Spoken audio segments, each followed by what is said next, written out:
You want to tell an amazing story. The blank canvas of Microsoft Word or Google Docs is both the most exciting and terrifying stage of telling a story. You have a great idea. You clickety-clack the keys, but you don't really know what you're doing yet, and you're not quite sure how to get that story onto the page. So how do you get your ideas from your brain into your computer and onto a page? Elon Musk's Neuralink is far too expensive and risky. So without that, what's the best way to go about getting your ideas on the page? That's what we're going to talk about today. So in this behind the scenes, as we walk through this, I'm working on a project called Time Truck Chronicles. It's a really fun show, and so I'm going to be using that for illustrative purposes to show you today how I approach outlining a story. It's an audio drama for kids, but it's fun for the whole family. You can find out about it on a platform called Windows Seat. There will be a link in the description. Basically, this is a show about a dad and daughter who travel through time in a truck through the Bible, learning lessons along the way. So, first things first, you need an idea, obviously. In my case, this series has a very particular format that it follows. We're following these people as they travel through time in the Bible. These shows are pretty short, they're about 7 minutes long. So, we kind of got to get in, get out, and go through that rather quickly. So, we're not necessarily going to be choosing any of the Bible stories that are really big and complicated. We're going to be choosing the ones that are a little bit simpler. I've already gone ahead and come up with some ideas that I'm going to be using in this next set of 5 episodes. I've got them here on my iPad. I've outlined this is actually the entire season, basically, with varying levels of detail per episode. By the time this video comes out, these episodes will have already been produced, so there's no real secrets here. But let's take the first one as an example. David and Goliath. A lot of people, even if you're not necessarily a Christian or a churchgoer, are pretty familiar with the story of David and Goliath. David was a shepherd boy and he went up against a enemy who was giant. And so this has got to connect with the characters of Mira and Philip, who are a dad and daughter who travel through time. So I've written a few bullet points out. Number one is that Mira doesn't like being a short kid and feels she can't accomplish anything. So they meet David and as he takes on Goliath. So that's kind of an overview of the whole episode. Now these are kind of like the opening scene here. Mira is trying to reach something but can't without Philip's help, so she feels bad. So they go and travel through time to meet David, someone else who maybe would have been overlooked. And we know from scripture he was overlooked at first. So they meet David on his way to his brothers in battle. We have to start this pretty late on. We can't start with him being, out in the field, all these things, because these are short episodes. The intro is brief. He's essentially moments from the camp and seeing his brothers when they meet him.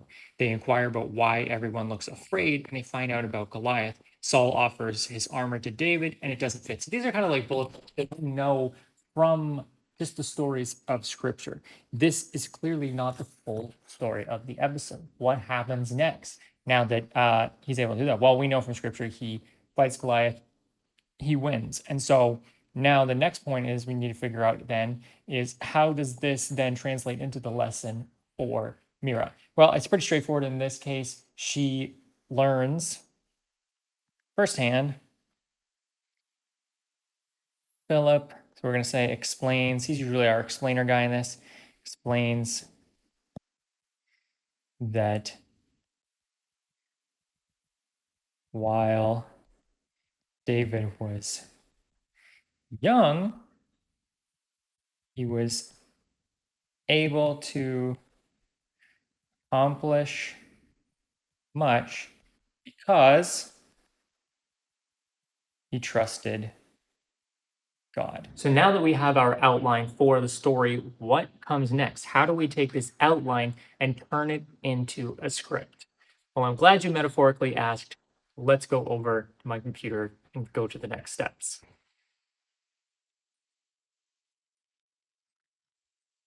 Let's get started. And so now that we have our outline, which you can see here on my screen, which I've limited down just to the David and Goliath. Now the next thing we need to do is open up our script writing program.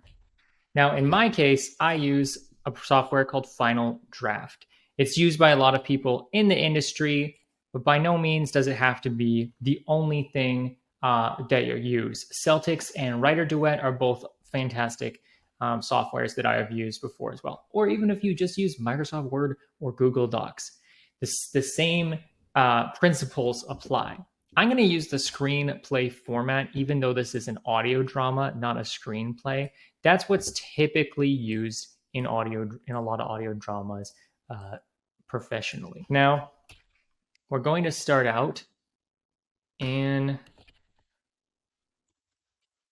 INT is short for interior. So interior kitchen. Okay, so that's that. And so let's go back to our notes here. So Mira doesn't like being a short kid and feels like she can't accomplish anything. Okay, so opening scene, Mira's trying to reach something, but can't without Philip's help. So let's think about this. As a writer, oftentimes you might hit these blank page syndrome moments where you need to push forward. And for me, coffee helps. Speaking of coffee, let's make some together while I let you know how you might be able to support me if you're enjoying these videos. Coffee is part of the well-balanced diet of any writer, and this is how I like to make my coffee. And so if you want to support my coffee making enthusiasm, as well as the value that I hope I'm providing to you through these videos, consider donating or subscribing through my Buy Me a Coffee page. If you just want to say thanks one time, buy me one coffee, you absolutely can do that through the Buy Me a Coffee page. But there's also some added perks that you can explore there listed on the site if you want to become a monthly member and help support my coffee habit on a regular basis. Anyways, looks like our coffee is ready. So the only step left is to enjoy the coffee. That's good. And get back to writing. Here we go. Dramatic music plays as Mira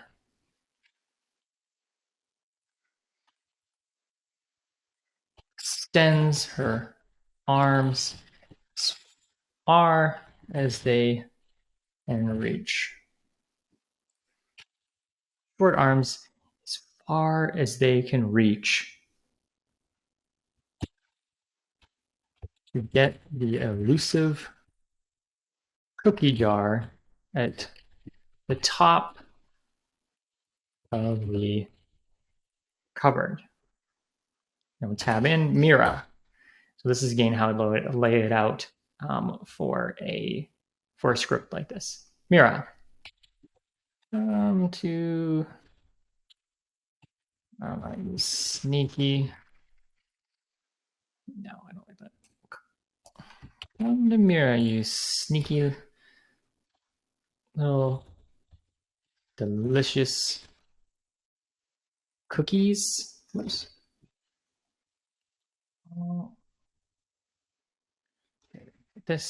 These parentheses. Let's see. Let's change this. Parenthetical. There we go. Strain to reach out. That's just information for the actors and how they're going to perform their lines. Delicious cookies. You little sneaky. So you got to read these lines out loud to make sure they flow right. Come to Mira, you little sneaky delicious cookies. So let's maybe two just sneaky delicious cookies. Okay. Almost got it. Suddenly the hodgepodge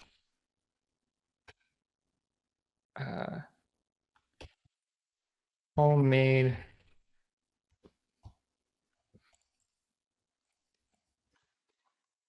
hodgepodge how do I describe this? The hodgepodge. Okay. This is covered. Mira is standing on a stool with boxes on top to help her reach said cupboard. Suddenly, the hodgepodge homemade ladder begins to destabilize.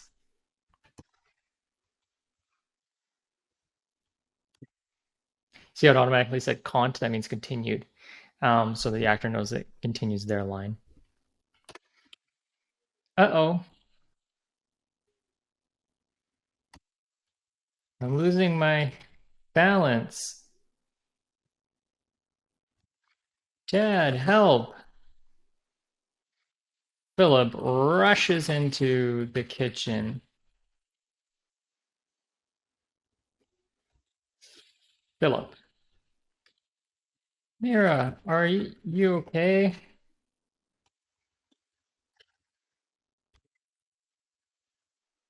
Yeah, that's a good extra space there we don't need. Let's go parenthetical. Oops. Parenthetical. Oh, this is tumbling tower. Mirror is on. What are you doing? Whoa. Whoa. No, too late. Mirror is falling. Whoa, whoa. Philip swoops in and catches her.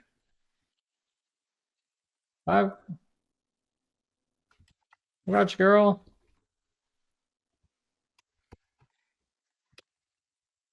That was close. Thanks, Dad. Of course. But what were you doing on all those boxes anyway? I wanted to reach the cookies. Why didn't you ask for my help? You know you can't reach the top shelf. You're too little. Okay, so now we're on our second page. That's something to be mindful of. We've got 1, 2, 3, 4, 5-ish main beats to hit in this. We only want to be around no more than 10 pages for this script. So we're on our second one. So this is taking 2, the 1, 2, 3, 4, 5. That's a good track. We don't want to take more than that. So now we need to be wrapping up this scene, moving it on to our next point. We've introduced the main focus here, how we see that she's feeling small and short and kind of thing. So now we got to transition to that's how she feels. Phillips wants to help her learn from the Bible a way that she doesn't need to feel like that. And then we're going to move on to the Bible story, which I will write off camera. But you guys kind of get the idea. This is how I take from an idea to an outline to an actual script. Come to Mira, Flower. Almost got it. Uh-oh. I'm losing my balance. Dad! Dad, help! Mira! Are you okay? What are you doing? Whoa! Whoa! Oh, I've got you, girl. Oh, that was close. Thanks, Dad. Of course. But what were you doing on all those boxes anyway? I wanted to reach the flour so we could make pancakes. Why didn't you ask for my help? You know you can't reach the top shelf. You're too little. I know. And that's the problem. A couple little extra tips that I wanted to mention at the end. I don't follow outlines religiously. Outlines are suggestions. They're a way to collect my thoughts and organize them in an easier to understand manner. I think lots of times when writers hear about outlines, they push back on the idea because they feel like it's going to ruin the creative flow of just kind of discovering the story in the moment. That still happens. You could see in what I was writing, quite a bit of what I had was not in the outline at all. It was just coming from my head, coming from the flow in the moment. So having an outline doesn't ruin the fun at all. It just kind of keeps things on track so that you're not kind of like off in left field with no plan for where your story is going. I was be able to look back at my outline and see that if I didn't wrap up the scene soon, I wouldn't have time and space for the other scenes, or I might have to shorten this scene and edit it later. So being able to have that kind of plan ahead allows me to be creative, be free with the story, but still know where I'm going and keep on track. It's like when you're planning a road trip. When you go on a road trip, you plan the destination you're going to go. You turn on the Maps app on your phone, in your car, or you pull out a map, or you ask for directions, but you have a destination in mind. You might even plan some of the stops on the way. But that doesn't mean that if you see a cool looking restaurant or attraction along the way, that you can't stop, check it out, and see if it adds value to your journey or not. And that's the same thing with outlines. Outlines is just having a map of where you're going. It doesn't mean you can't stop along the way and try different things and see if it adds value to your story, but it keeps the main thing, which I think is a big struggle for a lot of creative people and writers, that it can be easy to sort of meander and not know where you're going because we're too hung up on the exploration of the story that we miss the forest for the trees and don't actually end up writing the story. And so I would really encourage you to at least give outlines a try. As you can see, they can be incredibly loose. They could be very strict and rigid. I'm working on a novel in my Buy Me a Coffee, and I have not just the big story outlined, but each chapter outlined what's going to happen in that chapter. But again, sometimes I go entirely new directions. I recently wrote a chapter that was like kind of like adding a whole new layer of things that wasn't even in the outline at all. So you have freedom to explore things, but it gives you something to come back to so you don't get stuck in that writer's block. Because how many times have you been writing a story, you go off and explore all these things, and now you don't know how to tie it back to anything that you had as a goal in the story in the first place? Having an outline is a roadmap and breadcrumbs to be able to get back to where you wanted to go in the first place. Hope you enjoyed this video. If you did, if it added value to you, consider subscribing, liking, leaving a comment about the kinds of stories that you're working on, what you'd like to hear from me, questions you have about writing or creativity. And if this really added value to you, please consider supporting my coffee habit using the Buy Me a Coffee link below. Cheers, until next time.